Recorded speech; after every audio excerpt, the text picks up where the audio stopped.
sebelum TikTok Cash ini sebetulnya telah ada aplikasi sejenis dengan skema bisnis yang mirip.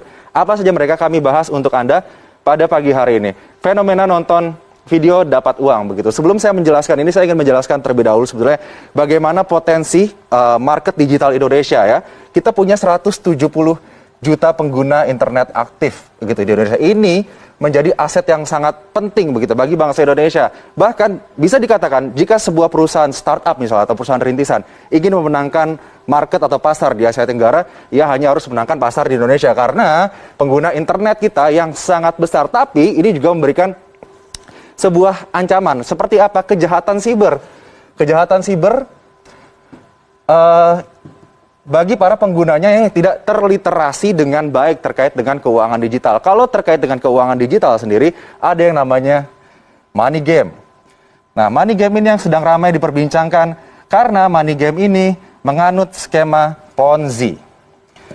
Nanti kita akan bahas lebih jauh terkait skema Ponzi ini, tapi saya akan jelaskan terlebih dahulu aplikasi-aplikasi yang memberikan penghasilan kepada para penggunanya hanya dengan menonton iklan ataupun video. Yang sedang ramai diperbincangkan saat ini yaitu TikTok Cash. Nah, ini dia. TikTok Cash saat ini sudah memiliki anggota 500.000 orang. Mungkin saja lebih saat ini begitu ya. Namun TikTok sendiri, TikTok merupakan anak perusahaan dari ByteDance begitu, sudah mengeluarkan pernyataan bahwa tidak memiliki keterkaitan atau tidak berhubungan sama sekali dengan TikTok Cash. Jadi sudah ada pernyataan resmi dari TikTok bahwa tidak ada hubungan dengan TikTok Cash ini. Jadi harus diwaspadai begitu ya. Kemudian bagaimana cara para anggotanya ini bisa mendapatkan uang atau pundi-pundi rupiah? Hanya dengan memfollow akun, like, dan nonton video TikTok saja begitu. Ini dikatakan bahwa dengan memfollow akun, like, dan nonton video TikTok ini akan langsung berhubungan dengan internet celebrity begitu. Jadi dikatakan di sini dengan berhubungan dengan internet celebrity ini akan memberikan suatu hubungan yang mutual atau win-win solution antara para penonton anggota ini dengan para internet celebrity ini yang grafik atau traffic TikToknya akan melesat naik karena banyak yang nonton. Kemudian anggota juga harus membayar biaya pendaftaran. Nah, ini dia. Biaya pendaftaran dan terdiri dari tingkatan level. Ini saya akan bahas ya. Semoga saya membahasnya ini tidak menjadi sebuah promosi, tapi ini sebagai sebuah langkah precaution bagi Anda semua begitu ya. Bahwa ada indikasi yang ditemukan oleh Satgas Waspada Investasi OJK begitu, ada indikasi TikTok Cash ini menganut pola Ponzi yang dilarang oleh pemerintah Indonesia, oleh OJK begitu. Jadi untuk tingkatan levelnya ini sendiri terdiri dari beberapa level, mulai dari magang sampai ke pengawas.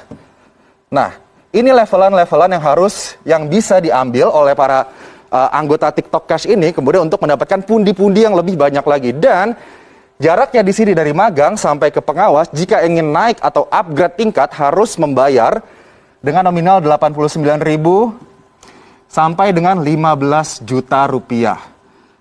Nah, nanti kita akan bahas terkait dengan penambahan biaya untuk upgrade ini karena terindikasi Ponzi oleh Satgas Waspada Investasi OJK. Saat ini masih terus diselidiki oleh OJK terkait dengan TikTok Cash ini. Karena kalau nantinya terbukti melakukan skema Ponzi ini pasti akan merugikan para anggotanya yang sudah menginvestasikan uang cukup besar begitu untuk TikTok Cash. Sebelum TikTok Cash sebetulnya sudah ada aplikasi serupa begitu yang menerapkan skema ini dan sudah dinyatakan dilarang atau ilegal ya. OJK sudah menyatakan bahwa VTube ini adalah aplikasi yang ilegal atau dilarang untuk ditransaksikan atau digunakan di Indonesia. Ternyata VTube ini sudah di-download lebih dari 10 juta kali di Play Store. Kemudian dia juga sistemnya untuk mendapatkan uang adalah memberikan poin penghasilan bagi anggota. Kemudian diperbolehkan transaksi jual beli poin antara anggota. Mendapatkan referral point jika berhasil membawa anggota baru. Jadi kalau misalnya Anda berhasil skemanya seperti member get member gitu ya.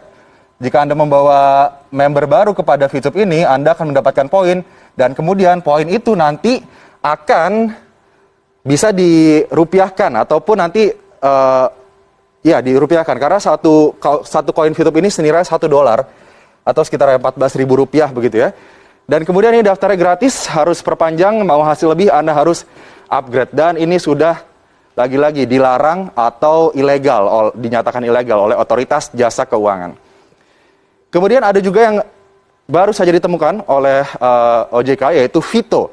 Vito ini sama, hanya menonton iklan minimal 1 kali, maksimal 100 iklan dalam sehari. Kemudian durasi iklannya itu 20 detik, pengguna dibayar Rp3.000 per iklan dan bonus akan dikirimkan langsung ke rekening pengguna. Tidak ada misi khusus dan referral, karena biasanya Anda harus menyelesaikan suatu misi tertentu di satu level untuk mendapatkan rupiah atau bisa memonetasi uang ataupun poin di akun aplikasi digital ini, begitu ya. Ini juga masih diselidiki oleh OJK. Sebetulnya selain 3 aplikasi tersebut sudah banyak aplikasi lainnya, begitu ya, yang terindikasi menerapkan skema Ponzi atau piramida. Dan sebut saja like apps seperti yang dulu, begitu ya. Tapi skema Ponzi memang skema yang sudah lumrah, sudah banyak diperbincangkan, begitu, terkait dengan bagaimana member get member, kemudian member awal mendapatkan keuntungan paling tinggi, kemudian member paling bawah mendapatkan ciong atau kerugian karena tidak mendapatkan penghasilan, begitu. Kita ingat saja kasus, let's say, First Travel yang sempat heboh, kemudian juga ada Miles, begitu ya. Ini 2 kasus yang sempat menghebohkan Indonesia dan terindikasikan juga menerapkan skema Ponzi bagi para anggotanya. Dan kita juga sudah punya undang-undang, yaitu Undang-Undang Nomor 7 Tahun 2014 terkait skema Ponzi. Ini yang menyatakan bahwa skema Ponzi atau piramida ini adalah sistem kegiatan usaha yang memperoleh keuntungan bukan dari hasil penjualan barang. Ini yang harus digarisbawahi. Jadi Anda harus hati-hati jika ada suatu bisnis yang menawarkan Anda penghasilan tanpa ada penjualan barang.